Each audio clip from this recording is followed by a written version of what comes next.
Hey, it's Brian Mudd. This is my cheat sheet for Monday, July 16th. New advice for usernames and passwords, mainly just passwords. Let's focus on those for the point of today's cheat sheet. After Yahoo's hack attack last week, the methods being used are being studied by more and more security experts. And while they're not going to tell us exactly everything that's going on, look, the bottom line is, and this is really where it comes to thinking about passwords, we, because we're humans and we react like people do, tend to think that the reality of what we need to do to keep ourselves protected online is somehow or another responding to another person, another human being. And therefore, if we can outthink somebody, then we're going to be fine. And that's really what we've got to break away from. Remember that there's not a person on the other end of any hack attack that is sitting there trying to access and try all of these different combinations to gain your password to something and then go out there and use it. It's all computers. It's a hacker that starts the process by putting together this program to go out there and hack these sites. But once that happens and your information is compromised, it's computers that throw it out there to try to steal all your information and access other accounts online. So here are pieces of information that you're well served to use to keep yourself protected online according to the latest types of hack attacks that we are seeing. First and foremost, it's incredibly important to have a different password for every site. And I'm sorry, I know it's a big pain, especially if you have dozens. And I understand because I have, and I counted them yesterday, more than 30 different passwords for stuff online. That is a lot to try to remember. You're probably not going to do it, and you're going to need to keep something that allows you to be able to remember what the passwords are to log on.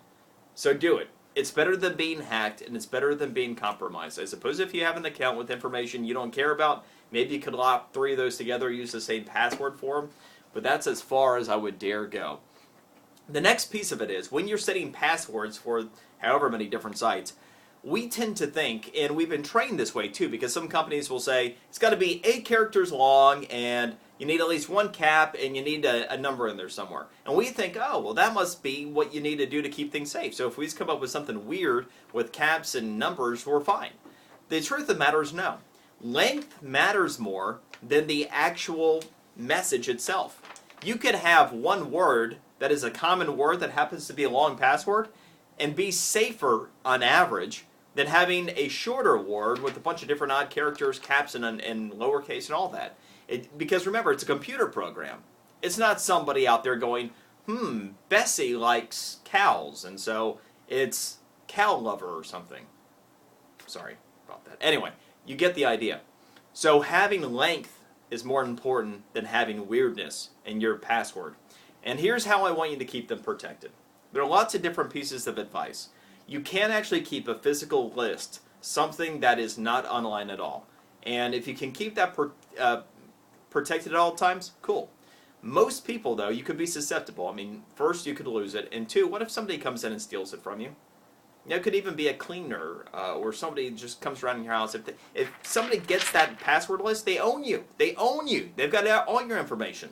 So I'm not sure that's the best idea either. Here's what I recommend. Have an external hard drive. Password protect it and encrypt this external hard drive. Put all of the passwords on there, and then only when you need to log on to sites, plug that thing into a computer, get the information, and then unplug it again from the computer. That way it's never online, and you have your information stored right there. All right, real quick, let's hit the job hiring front.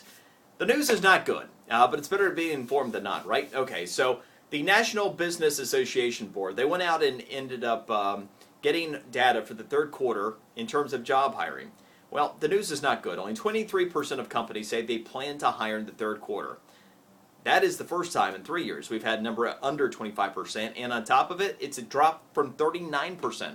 That means that the number of people you're competing with for a job going forward is probably going to increase. In this economy, well, it's more indication that going forward the economy is going to continue to decelerate. Sorry to be the bearer of bad news, but again, information is power. Hey, at least there is one bit of good news. I'm sorry, it's not good news necessarily, but MSNBC.com is gone. It's gone. Microsoft sold the other 50% of it to NBC yesterday. They wanted out in part because of the politics. Microsoft's going to launch their own new site later this year. Cheat sheet for today. Enjoy yours. See you tomorrow.